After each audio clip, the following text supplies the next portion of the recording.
Okay बेटा, first of all tell me what is rolling motion. जब body roll होते हुए जाती है तो उसे क्या कहते हैं? Rolling motion. वाह, व्हाट अ डेफिनेशन। मेरे बाबा ऐसे डेफिनेशंस मत दो। क्या होता है रोलिंग मोशन में? 3 टाइप के motion, translational, rotational and rolling motion. देखो सब लोग ध्यान दो इधर। अगर मैं बात करूं ट्रांसलेशनल मोशन की, ट्रांसलेशनल मोशन की, तो अगर मैं बात करूं ट्रांसलेशनल मोशन की,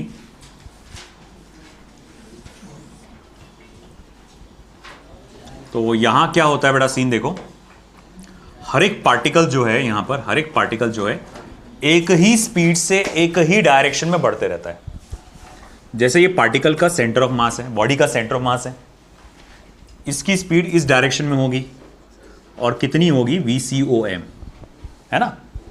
इसी तरह ये वाला पार्टिकल मैंने पकड़ा, मैं बोलूंगा ये भी किधर जा रहा है? इधर ही जा रहा है। कितनी वेलोसिटी से? VCOM।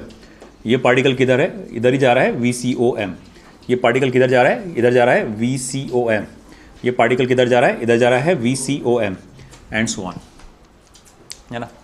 तो जैसा कि फॉर एग्जाम्पल ये इमेजिन करो पेन है, मैं इसको ऐसा ले जा रहा हूं,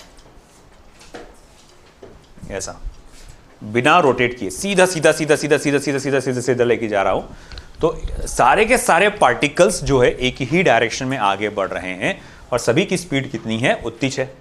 जैसे मैं बोलूंगा, देखो ये पेन का जो क्लिप वाला पार्ट है, मान लो ये पूरा पेन 10 की स्पीड से जा रहा, 10 मीटर पर सेकेंड, तो ये क्लिप कितनी स्पीड से जा रहा होगा? ऐसा तो नहीं ये ज़्यादा स्पीड से जा रहा है, ये कम स्पीड से जा रहा है कि नहीं? अच्छा, ये बेस कितनी स्पीड से जा रहा? 10 मीटर पर सेकेंड, है ना। तो हर एक पार्टिकल सेम स्पीड से ट्रैवल करेगा, तो इसको हम लोग कहते हैं ट्रांसलेशनल मोशन। और इस मामले में आपकी जो काइनेटिक एनर्जी होती है, translational kinetic energy, half of m v का स्क्वायर या VCOM का स्क्वायर भी बोल सकते हैं, ये होती है। अब ऐसा है, एक ऑब्जेक्ट है जो जगह पर ही, बेटा याद रखना मैंने क्या बोला, जगह पर ही गोल गोल घूम रहा है, जगह पे ही गोल गोल घूम रहा है।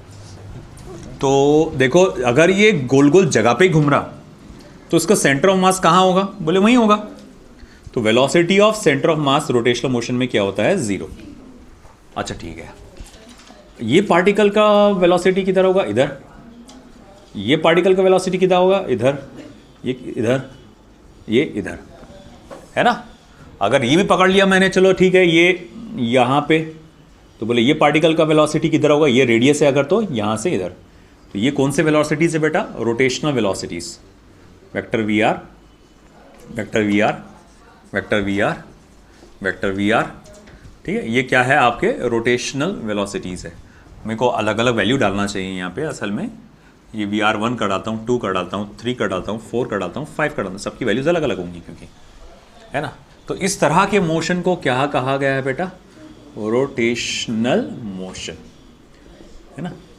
तो बेटा देखो, यहां ध्यान देने वाली बात क्या है, जब कोई ऑब्जेक्ट ट्रांसलेशनल मोशन में होता है तो सभी पार्टिकल्स की वेलोसिटी एक जैसी होती है, and that is how much? VCOM, velocity of centre of mass के बराबर। जब कोई पार्टिकल रोटेशनल मोशन में होता है तो हर एक पार्टिकल की वेलोसिटी अलग अलग होती है। यार तू बाल कब कटाएगा, है ना। हर एक पार्टिकल की वेलोसिटी अलग अलग होती है, जो हम लोग देखेंगे। हर एक पार्टिकल का देख सकते हैं आप, वेलोसिटी अलग अलग, डायरेक्शन भी अलग अलग है, वैल्यू भी अलग अलग है ना। रोटेशनल वेलोसिटी कहते हैं इसे। रोलिंग मोशन क्या होता है? जो इन दोनों का कॉम्बिनेशन होता है। Rolling motion, rolling motion in दोनों का कॉम्बिनेशन होता है। मतलब ऑब्जेक्ट ट्रांसलेशनल मोशन में भी होगा और साथ ही साथ रोटेशनल मोशन में भी होगा। मतलब वो आगे भी बढ़ता जाएगा और गोल गोल गोल गोल भी घूमता चला जाएगा। अगर उसमें दोनों टाइप का मोशन है, अगर उसमें दोनों टाइप का मोशन है, तो दोनों टाइप की वेलोसिटीज भी होगी, रोटेशनल भी होगी और आपकी ट्रांसलेशनल VCOM भी होगी, हाँ या ना। ये बात को ध्यान में रखना। तो असल में रोलिंग मोशन में क्या होता है कि एक ऑब्जेक्ट आगे बढ़ता है, उसका velocity of centre of mass कुछ ना कुछ सर्टेन वैल्यू होता है, साथ ही साथ वो गोल गोल भी घूमता है, उसके पास रोटेशनल वेलोसिटीज भी होती है। तो ये दोनों काम वो करता है, इसको हम लोग कहेंगे रोलिंग मोशन। आई बात समझ में, हाँ या ना? है ना। तो देखो बेटा इस तरह से होता है आपका रोलिंग मोशन का कॉन्सेप्ट। ओके, अब आगे ध्यान दीजिएगा, हमें जो पढ़ना है, दूसरा जो टाइटल मैं जो पढ़ूंगा यहां पर, net velocity of different points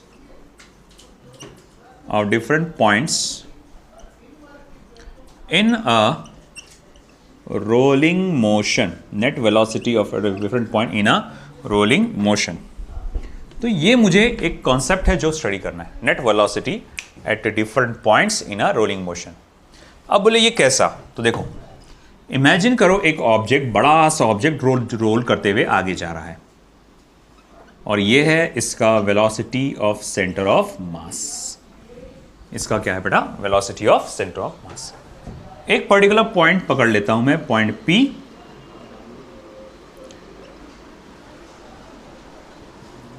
अबे कम कर उसको। अब देखो ये आपका जो कि डिस्टेंस कितने हैं, r डिस्टेंस पे है from the centre of mass. अब देखो बेटा यहां पे दो टाइप की वेलोसिटीज है। देखो सेंटर ऑफ मास के पास तो एक ही वेलोसिटी होती है आगे बढ़ने की। देखो यहां पर जब ट्रांसलेशन मोशन में था तब उसकी वेलोसिटी कितनी थी, VCUM।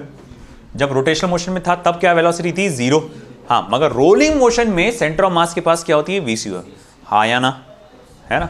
अब देखो भैया बात ऐसी है कि सेंटर ऑफ मास तो बोलेगा देखो भाई मेरे पास तो एक ही वेलोसिटी है, velocity of centre of mass, जो कि रिलेटेड है ट्रांसलेशनल मोशन से। मगर ये पार्टिकल P, ये देखो क्योंकि ये बॉडी रोलिंग मोशन में है, मतलब ये बॉडी अपनी जगह पे गोल गोल घूम रही है, साथ ही साथ आगे भी बढ़ रही है, मतलब इसमें प्रॉपर्टीज है आपके ट्रांसलेशनल मोशन की भी, और प्रॉपर्टीज है उसके पास आपके पास रोटेशनल मोशन की भी। तो बोले ट्रांसलेशनल मोशन की क्या प्रॉपर्टीज है, क्या वेलोसिटी होगी, तो भैया सिंपल सी बात है, आप देखेंगे कि इसकी ट्रांसलेशनल वेलोसिटी जो है इसी डायरेक्शन में होगी, जिसको मैं बोलूंगा VCUM। ये तो VCUM की बराबर ही होती है ना। चलो अभी एक काम करता हूं, मैं इसको VT डाल देता हूं, इतना लिखना जान पा मेरे को भी। तो इसको हम लोग कहेंगे ट्रांसलेशनल वेलोसिटी होगी। अच्छा ठीक है, और रोटेशनल वेलोसिटी क्या होगी, तो बोले रोटेशनल वेलोसिटी इसको परपेंडिकुलर होती है, रेडियस को परपेंडिकुलर, तो ये होगा VR, रोटेशनल वेलोसिटी। देखो ट्रांसलेशनल वेलोसिटी इस तरफ लेके जा रही है उसको, और रोटेशनल वेलोसिटी रेडियस को परपेंडिकुलर होती है। इन दोनों का इसका रिजल्टेंट अगर निकालूंगा तो ये नेट वेलोसिटी आ जाएगी, जगह ये आ जाएगी, V नेट आ जाएगा, दोनों का रिजल्टेंट। तो मैं यहां लिख सकता हूं at any point P, at any point P, translational velocity is equals to, at any point P translational velocity is equals to, आप कहेंगे VCOM, और rotational velocity is equals to, ये आएगा R इंटू ओमेगा। बोले ये कहाँ से टपका, अरे भैया ये अपन ने पढ़े थे सर्कुलर मोशन चैप्टर में, लीनियर वेलोसिटी जो होती है ना वो होती है रोटेशनल वेलोसिटी, तो R इंटू ओमेगा होता है वो। अब अगर मैं बोलूँगा ठीक है भाई V नेट क्या होगा, तो vector V net will be the vector sum of rotational velocity plus translational velocity. बोले देखो नेट वेलोसिटी तो जो है इन दोनों का वेक्टर सम रहेगा।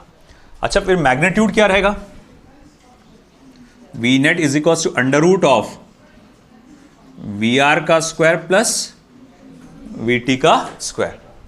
V net is equal to क्या रहेगा, इसका मैग्नीट्यूड होता है, आपको याद होगा वेक्टर सम में अपन निकालते हैं ऐसा, है ना। तो VR का स्क्वायर प्लस VT का स्क्वायर, हाँ ऑफ कोर्स उनके बीच में एक और चीज रह गया, plus 2 times of VR VT, है ना, cos थीटा, ये वेक्टर सम का फॉर्मूला रहेगा। आई बात समझ में तुमको, तो बोले हाँ ये तो समझ में आ रहा है कि अगर आपको नेट वेलोसिटी निकालना है तो ये पर्टिकुलर फॉर्मूले का इस्तेमाल करना पड़ेगा, अंडर रूट ऑफ VR का स्क्वायर प्लस VT का square plus 2 VR VT into cos of theta. Okay चलो मान लिया, तो ये पॉइंट P के लिए था। अब ऐसा है कि अगर मैं एक खास पॉइंट लेता हूं, बोले कौन सा, ये पॉइंट A, ये पॉइंट A जो है ना ग्राउंड के साथ कांटेक्ट में, जब बॉडी रोल होते हुए जाएगी तो ग्राउंड के साथ कांटेक्ट में रहेगा पॉइंट A। तो मैं खास तौर से लोअर मोस्ट पॉइंट, मैं पॉइंट A की बात कर रहा हूं, लोअर मोस्ट पॉइंट A की बात कर रहा हूं। तो मैं कहूंगा देखो भाई बात ऐसी है कि यहां पर भी मामलात ऐसे रहेंगे कि यहां पर भी vector sum of net velocity will be equal to the vector sum of V R plus vector sum of V T, है ना। यहां पर भी अगर मैं बोलूंगा, देखो तुमने बोला पॉइंट पी, यहां पर जो टोटल वेलोसिटी रहेगा वो क्या रहेगा, vector sum of V R and V T, है ना। बोले हाँ बिल्कुल मानते हैं कि पॉइंट पी पे जो टोटल वेलोसिटी रहेगा इन दोनों का वेक्टर सम रहेगा, क्योंकि देखो भैया हम जानते हैं कि अगर किसी पॉइंट पे एक साथ दो वेक्टर क्वांटिटीज आते हैं और उनका डायरेक्शन अलग अलग होता है तो उसका टोटल वैल्यू निकालने का फॉर्मूला ये होता है, R is equal to root of P square plus Q square plus 2 P Q cos theta. ये मालूम है कि नहीं, है ना। अब ये पॉइंट पी पे दो वेलोसिटीज है ना, एक उसको आगे ले जाने वाली और एक उसको गोल घुमाने वाली। आगे ले जाने वाली वेलोसिटी को क्या बोलते हैं, ट्रांसलेशनल, और गोल घुमाने वाली वेलोसिटी को क्या बोलते हैं, रोटेशनल। ठीक है, उनके बीच में कुछ ना कुछ सर्टेन एंगल होगा, थीटा, सेम भी हो सकते, कभी अलग अलग भी हो सकते, कोई एंगल होगा थीटा, तो उनके बीच का नेट वेलोसिटी का फॉर्मूला क्या रहेगा, तो बोले वो रहेगा। अब मैं खास तौर से कहाँ की बात कर रहा हूँ बेटा, एट पॉइंट ए की बात कर रहा हूँ। तो एट पॉइंट ए मैं बोलूंगा देखो बेसिकली हम ये बात जानते हैं किसी भी पॉइंट के लिए ये दोनों सेम रहते हैं, ये दोनों, ये फॉर्मूला ऐसा आएगा, vector V R plus vector V. हाँ बोले बिल्कुल ये बात तो सही है। अच्छा एक बात बताओ, पॉइंट ए ये कौन सा पॉइंट है, बोले चक्के का वो हिस्सा है, चक्के का या बॉडी का, रोलिंग बॉडी का वो हिस्सा है जो अर्थ के साथ कांटेक्ट में, जो किसके साथ है, अर्थ के साथ। अच्छा एक बात बताओ, जस्ट इमेजिन कि अगर मैं आगे बढ़ रहा हूं, मैं अपने पैर ऐसा नीचे रखूंगा, है ना, ये मेरा पैर जमीन के साथ कांटेक्ट में, अब पूरी बॉडी मेरी आगे बढ़ रही है, पूरी बॉडी मेरी आगे बढ़ रही। मुझे एक बात बताओ, तुमने मेरे पैर को आगे या पीछे जाते हुए देखे क्या, ये फुट जो जमीन के साथ कांटेक्ट में, टो मेरा, जब मैं पूरा ऐसा आगे बढ़ रहा हूं, मेरी पूरी बॉडी यहां से इधर आ गई, तो क्या ये पैर बढ़ा क्या आगे, हाँ नहीं, तो पैर का डिस्प्लेसमेंट अभी हुआ क्या, नहीं, मैं पूरी बॉडी आगे बढ़ी देखो अभी भी, मगर वो अगर एक कीले से अगर मार के, भाई इमेजिन कर लो बस, अगर मैं, है ना, कीले से अगर मैंने ऐसा मार दिया होता जूते को, पैरों को नहीं, जूते को अगर कीले से ठोक कर ऐसा रखा होता, मैं तो भी आराम से पूरी बॉडी को आगे ले जा सकता था, है ना, और ये नहीं हिला अपनी जगह से। तो मतलब क्या होता है, जो ऑब्जेक्ट, जब कोई चीज मोशन में होता है और जो हिस्सा बॉडी का जमीन के साथ कांटेक्ट में होता है, पूरी बॉडी आगे तो जाती है मगर वो अपनी जगह से हिलती नहीं। तो मैं बोलूंगा जब तक ये मेरा पैर, जब तक मेरा पैर जमीन के कांटेक्ट में है, तो मैं बोलूंगा पैर की वेलोसिटी क्या रहेगी, जीरो। तो जब तक ये बॉडी का ये हिस्सा, जब तक बॉडी का ये हिस्सा जमीन के साथ कांटेक्ट में है, तो उसकी टोटल वेलोसिटी क्या रहेगी, जीरो। तो मैं बोलूंगा देखो भैया ये जो नेट वेलोसिटी जो ग्राउंड के साथ है कांटेक्ट में, इसकी तो वैल्यू क्या रहने वाली है, जीरो। तो ऐसी बात है, तो भाई बात ऐसा होगा, vector V R will be equal and opposite to the vector V T, vector V T. अच्छा ठीक है, देखो ट्रांसलेशनल वेलोसिटी तो इधर ही रहेगी, हाँ, मगर रोटेशनल वेलोसिटी इधर आएगी, टेंजेंशियली होती है ना वो। तो ट्रांसलेशनल वेलोसिटी जिस तरफ सेंटर ऑफ मास की वेलोसिटी है उधर रहेगी, सेंटर ऑफ मास बोले उधर जा रहा है, बॉडी किधर जा रही है, उधर जा रही है, तो ट्रांसलेशनल वेलोसिटी इधर, बॉडी ऐसा ऐसा ऐसा ऐसा ऐसा रोटेट हो रही, तो रोटेशनल वेलोसिटी इधर। तो रोटेशनल वेलोसिटी और ट्रांसलेशनल वेलोसिटी पॉइंट ए पे इक्वल एंड ऑपोजिट होती है, जिसके कारण आपकी नेट वेलोसिटी क्या हो जाती है, जीरो। तो अगर ऐसी बात है तो मैग्नीट्यूड में मैं यहां लिख सकता हूं, therefore V R is equals to V T. फिर आप बोलेंगे सर वो वी आर का फॉर्मूला मुझे मालूम है, बोले क्या मालूम है, बोले आर इंटू ओमेगा होता है। तो बोले ऐसी बात है तो मैं वी टी के लिए भी वो लिख सकता हूँ कि हाँ बिल्कुल, यहाँ तो आप इस्तेमाल कर सकते हो आर इंटू ओमेगा।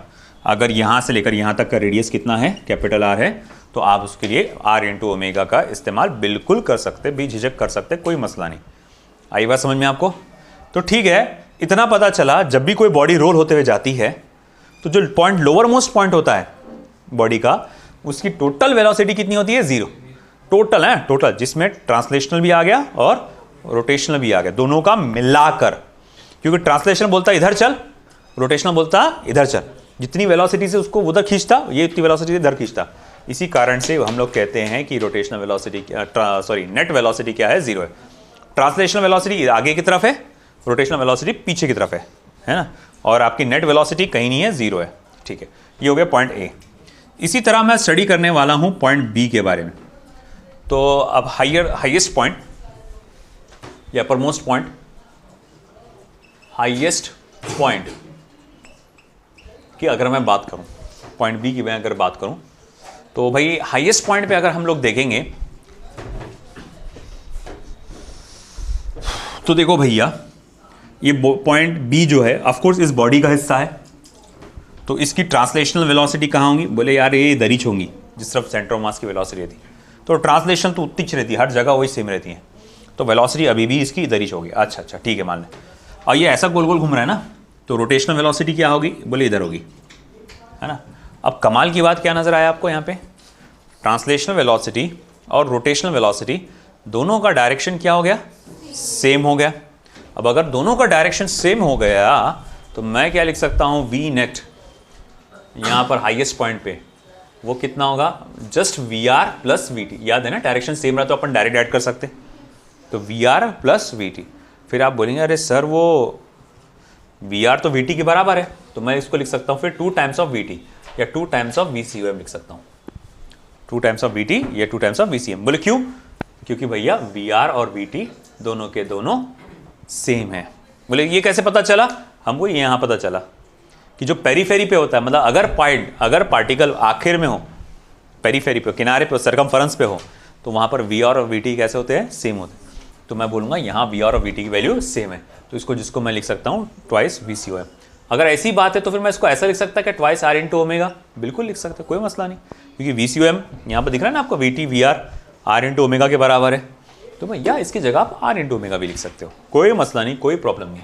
ठीक है, तो ये हाईएस्ट पॉइंट पे वेलोसिटी। अब अगर किसी ने पूछ लिया मिड पॉइंट पे क्या रहेगा? अब देखो भाई मिड पॉइंट का देखो कहाँ है बॉडी वो अपनी, ये पार्टिकल मिड पॉइंट पे, देखो ट्रांसलेशनल वेलोसिटी तो उसकी अभी भी इतनी रहेगी। हाँ, रोटेशनल वेलोसिटी आपकी इधर जाएगी। दोनों आपस में कैसे हैं? परपेंडिकुलर हैं। तो V net is equals to how much? Under root of V R का स्क्वायर प्लस वी टी का स्क्वायर, या फिर जिसको मैं क्या लिख सकता हूँ? Root two times of V T बोलो, वी आर बोलो, वी सी एम बोलो, एक ही बात है, या फिर root two times of V C O M. और वी सी ओ एम कितना आएगा बेटा आपका? आर इंटू ओमेगा, तो root two times of R into omega, है ना। अब इस पर अक्सर एक सवाल आता है, अगर एक गाड़ी है जो 60 की स्पीड से आगे बढ़ रही है, अगर एक गाड़ी है जो 60 की स्पीड से आगे बढ़ रही है, तो ये कौन सी वेलोसिटी बताई बेटा उसने? Translational velocity. तो पूछता है तुमसे वो चक्के का जो, गाड़ी के चक्के का जो बॉटम मोस्ट पॉइंट रहता है, सबसे नीचे वाला पॉइंट, उसकी वेलोसिटी क्या होगी? 0। अच्छा, चक्के का बीचों बीच वाला पॉइंट जो है उसकी वेलोसिटी क्या रहेगी? 60 वीसीओम के बराबर। और चक्के का जो सबसे ऊपर वाला हिस्सा है उसकी वेलोसिटी क्या होगी? डबल हो जाएगी, 120 मीटर, है ना, किलोमीटर पर आवर। आया समझ में आपको? तो कब भी कोई बॉडी रोलिंग मोशन में रहा तो ये आ रहेगा। अब देखो इस पर सवालात कैसे आ सकते हैं, बोर्ड एग्जाम का, बोर्ड में है ये चैप्टर, ये वाला टॉपिक, तो आपको ये यहाँ तक पूछेगा, हाईएस्ट पॉइंट तक का एक्सप्लेनेशन, तो बोर्ड में वो पूछेगा। रही बात आपके नीट जेई के हिसाब से, तो जो मैंने आपको फैक्टर्स बताया कि स्पीड्स पूछता है वो अलग अलग पॉइंट की, वो आपसे वही सवाल पूछेगा कि चक्के का सबसे नीचे वाला, बीच वाला, ऊपर वाला हिस्सा जो है उसका क्या वेलोसिटी रहेगा, तो उसके हिसाब से प्रिपरेशन करिए। आई बात समझ में? चलो लिख लो फटाफट।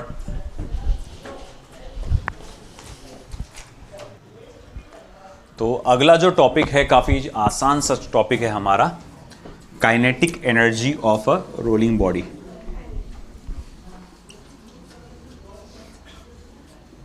Kinetic energy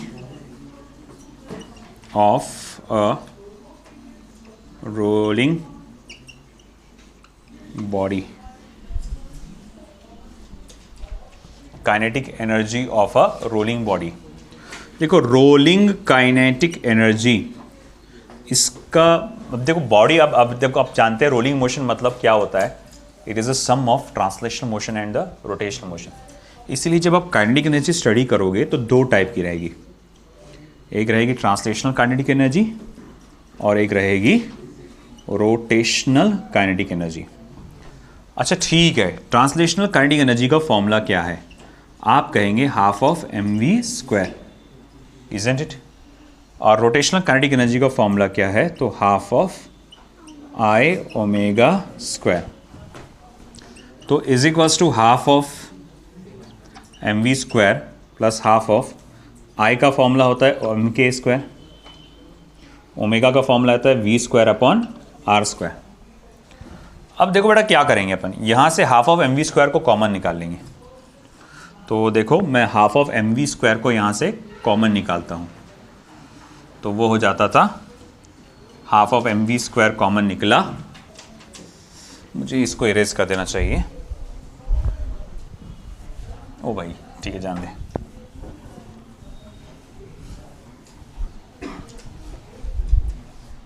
half of M V square common निकला, बचा क्या 1 plus K square upon R square.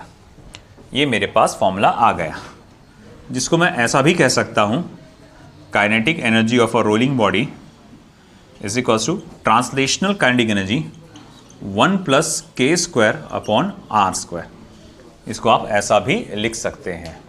आई बात समझ में?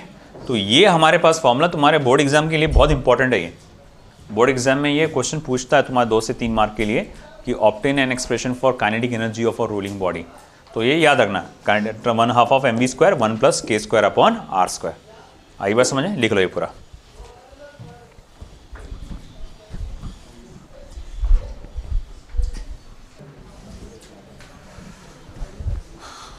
एक बार चेक कर लेता आखिरी वाला, मैंने उसको रिवर्स ऑर्डर में तो नहीं लिख दिया मैंने।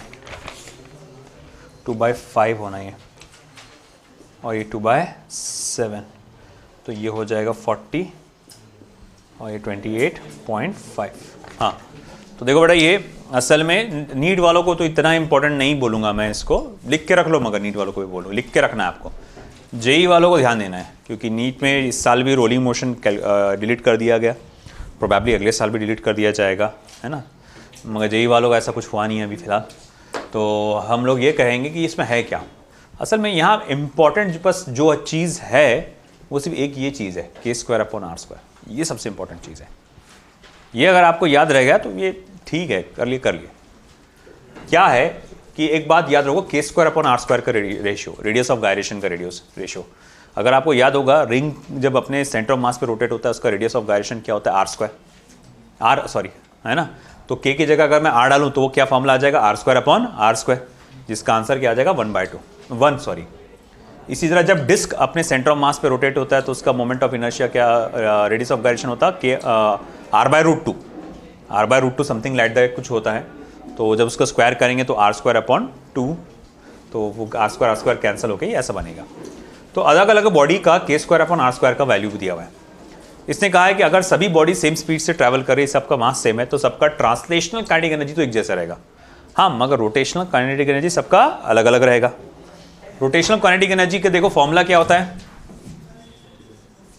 Rotational half of I omega square, तो half of I M K square V square upon R square, half of M V square K square upon R square, है ना। तो इसीलिए रोटेशनल काइनेटिक एनर्जी का फॉर्मूला ऐसा दिया गया। अब बस क्या किया गया, हर जगह K square upon R square की वैल्यू डाला उसने। पहले 1 डाला तो 1/2 है, 1/2 डाला तो 1/4 है, 2/3 डाला तो 1/3 है, और बाद में उसने फिर 2/5 डाला तो 1/5 हो गया, है ना। और फिर रोलिंग काइनेटिक एनर्जी, अरे रोलिंग काइनेटिक एनर्जी का तुमको तो फॉर्मूला मालूम ही है, half of M V square 1 plus K square upon R square. तो इसने क्या करा, हर जगह K square upon R square की वैल्यू डाल दिया फिर यहाँ पे, है ना। और फिर वो कैलकुलेट किया उसने। फिर ये बताया कि देखो हमारा मोशन क्या है, रोलिंग है, उसमें कौन कौन से मोशन इन्वॉल्व है, translational as well as rotational. तो कितना परसेंट रोटेशनल होता है, कितना परसेंट ट्रांसलेशनल होता है, कितना परसेंट रोटेशनल एनर्जी होता है काय में, रिंग में। फिर उसी तरह डिस्क में और सॉलिड सिलेंडर में कितना परसेंट आपका ट्रांसलेशनल होता है, कितना परसेंट रोलिंग होता है, सॉरी रोटेशनल होता है। इसी तरह फिर हॉलो स्फीयर में कितना परसेंटेज ऑफ काइनेटिक एनर्जी आपका ट्रांसलेशनल होता है, कितना रोटेशनल होता है। इसी तरह सॉलिड स्फीयर का कितना परसेंट आपको बोला है उसने ट्रांसलेशनल काइनेटिक एनर्जी होगा, कितना रोटेशनल होगा। मगर मेन फिर भी मैं बोलूंगा आप इतना तो भी याद रखो। देखो आसान है, 1 उसके बाद 1/2 उसके बाद 2/3 बाद में 2/5। कौन सा सीक्वेंस याद रखना, पहले रिंग, सबसे हल्की चीज रिंग और हॉलो सिलेंडर सेम आते हैं ना, 1, फिर उसके बाद डिस्क 1/2, फिर उसके बाद थोड़ा सा भारी हुआ हॉलो स्फीयर 2/3, फिर सॉलिड स्फीयर 2/5। सीक्वेंस याद, इतना तुम याद रख लो ना, 2 टेबल तुम्हारे लिए इनफ है, ये बात की बात है। ये 2 मेन चीज याद रखो, ठीक है, दैट्स इट।